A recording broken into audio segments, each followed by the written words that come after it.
ओम श्री गणेशाय नमः। जय माता की। अहोई का व्रत। कार्तिक कृष्ण पक्ष की अष्टमी या सप्तमी को अहोई माता का व्रत करके मेहंदी लगाएं। जिस वार की दिवाली होती है उसी वार को अहोई माता का व्रत करें। तारे निकलने के बाद कहानी सुने। कहानी सुनने के समय एक पट्टे पर जल का लोटा रखें। चांदी की अहोई माता 2 मिठाइयाँ चांदी की नाल में पिरोकर होई माता को रोली लगावे। होई माता को हलवे से जिमाएं तथा लोटे पर स्वास्तिक बनाएं। एक कटोरी में हलवा और रुपए रखकर बायना निकालें। हाथ में गेहूं के दाने लेकर कहानी सुने और चांदी के अहोई गले में पहन ले। कहानी सुनकर बायना सासू जी के पैर छूकर दे। बाद में दिवाली के बाद अच्छा दिन देखकर अहोई निकाल दे। जितने बेटे हो और जितने बेटों का विवाह हुआ है उतनी बार 2 चांदी के मनिए होई में डालते जाएं। होई निकालकर होई को गुड़ से जिमा दे, जल का छींटा दे और रख दे। उजमन अगर किसी के बेटा हो या बेटे का विवाह हो तो होई का उजमन होता है।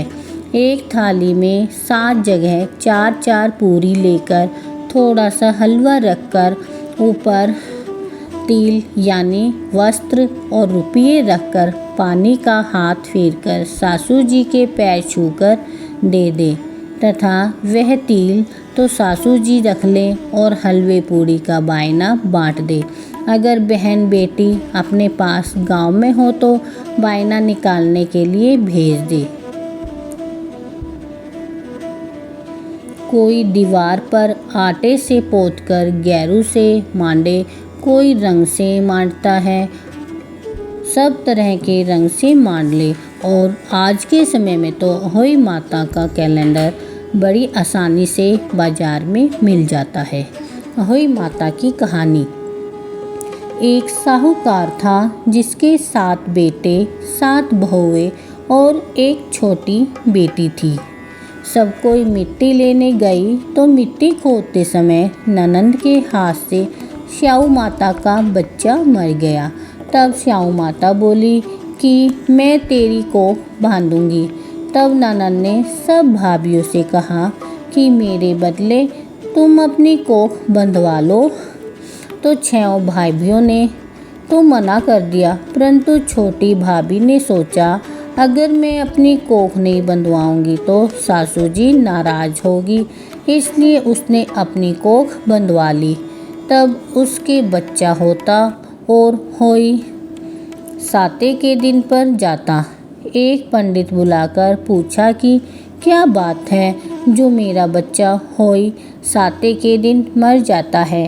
तब उसने कहा तू सुरही गाय की सेवा कर। सुरही गाय श्याऊ माता की सहेली है, वह तेरी कोख छोड़ेगी तब तेरा बच्चा जिएगा। वह सुबह जल्दी उठकर सुरही गाय का काम कराती।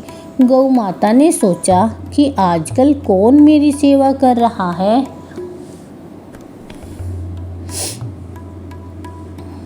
मेरी बहुएं तो काम करती हुई लड़ाई करती है। तो गौ माता ने सुबह उठकर देखा कि साहूकार के बेटे की बहू सुबह आती है और सारा काम करती है। गौ माता बोली तेरी क्या इच्छा है जो तू मेरा इतना काम करती है, मांग क्या मांगती है। तो साहूकार की बहू बोली मुझे वचन दो। तो गौ माता ने वचन दे दिया। तब वह बोली कि श्याऊ माता तुम्हारी सहेली है और श्याऊ माता ने मेरी कोख बांध दी है, तुम मेरी कोख छुड़वा दो। तो गौ माता ने 7 समुद्र पार अपनी सहेली के पास जाने के लिए रास्ता बनाया। जाने लगी तो रास्ते में धूप थी। वह एक पेड़ के नीचे बैठ गई। थोड़ी देर में एक सांप आया और एक पेड़ पर गरुड़ पंखनी का बच्चा था जिसको इसने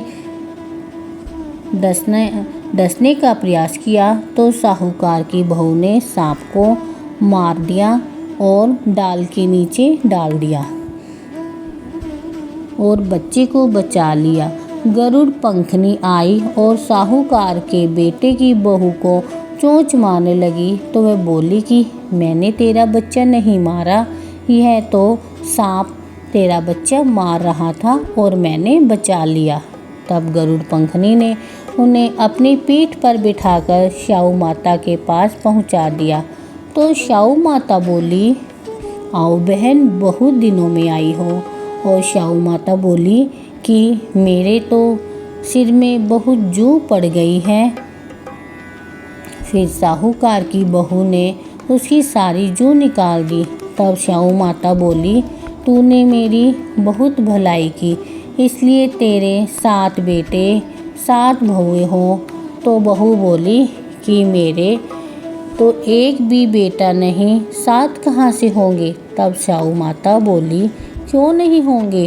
तब वह बोली कि पहले मुझे वचन दो। श्याऊ माता ने कहा, अगर मैं वचन से फिर जाऊं तो धोबी के घाट पर काकरी हो जाऊं। तब साहूकार की बहू ने कहा, मेरी कोख तो तेरे पास बंधी पड़ी है। तब श्याऊ माता बोली, तूने मुझे ठग लिया, मैं तेरी कोख खोलती नहीं, परंतु अब खोलनी पड़ेगी। जा, तेरे घर 7 बेटे 7 बहुएं मिलेगी और 7 उजमन करियो। श्याऊ माता की बात सुनकर वह प्रसन्न हुई। श्याऊ माता ने कहा, 7 मांडियाँ 7 कढ़ाई करियो। वह घर गई तो वहाँ देखा 7 बेटे 7 बहू बैठी है। बहुत धन हो गया तो उसने 7 होई मांडी, 7 उजमन करे, 7 कढ़ाई करी। सारी जिठानी बोली कि सब जल्दी जल्दी पूजा कर लो, नहीं तो वह रोने लग जाएगी। थोड़ी देर में उन्होंने अपने बेटों से कहा कि तुम्हारी चाची रोई क्यों नहीं। तो बच्चों ने देखकर आकर बताया कि चाची के यहाँ अहोई मंड रही है। तब जिठानी भाग कर गई और देखा कि कोख छुड़ा लाई है। तब वह बोली, तुमने तो कोख बंधवाई नहीं। मैंने बंधवा ली, परंतु श्याऊ माता ने दया करके मेरी कोख खोल दी। हे श्याऊ माता, जैसे साहूकार के बेटे की कोख खोली, वैसे कहते सुनते सब परिवार की कोख खोलती जाइयो और सबके घर में संतान सुख की प्राप्ति हो। जय होई माता की। विनायक जी की कहानी। एक बार विनायक जी महाराज एक चुटकी में चावल और एक में दूध लेकर घूम रहे थे और कह रहे थे कि कोई मेरी खीर बना दे। तो एक बुढ़िया माई बोली कि ला मैं खीर बना दूं।